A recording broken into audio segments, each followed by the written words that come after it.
Au large de Cannes, des bateaux de rêve, yachts, voiliers, le monde de la plaisance fait rêver et le géant mondial Uber a décidé de s'y attaquer en partenariat avec Click & Boat, le leader européen de la location de bateaux. L'application sera disponible en France, la Côte d'Azur est bien sûr concernée. Ce propriétaire d'un bateau est intéressé, notamment pour amortir les coûts. Il faut l'assurer, la place de port, surtout l'entretien. L'entretien, c'est 10% du prix du bateau à l'année.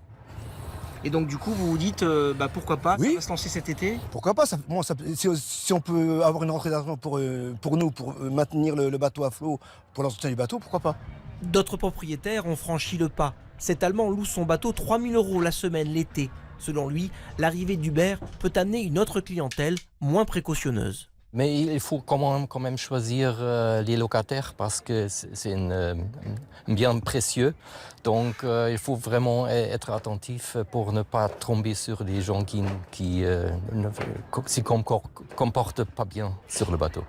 Pour rassurer les propriétaires, les sorties en mer se feront uniquement avec un skipper. Du côté des potentiels clients, l'arrivée d'Uber est plutôt positive. Bien sûr, il faut qu'il y ait de plus en plus de plaisanciers qui profitent, oui. C'est une bonne chose.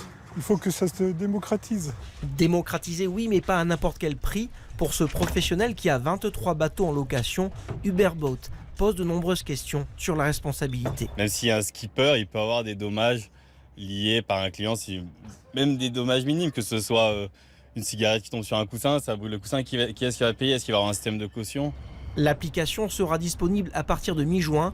D'autres pays européens sont concernés, l'Espagne, l'Italie ou encore le Portugal.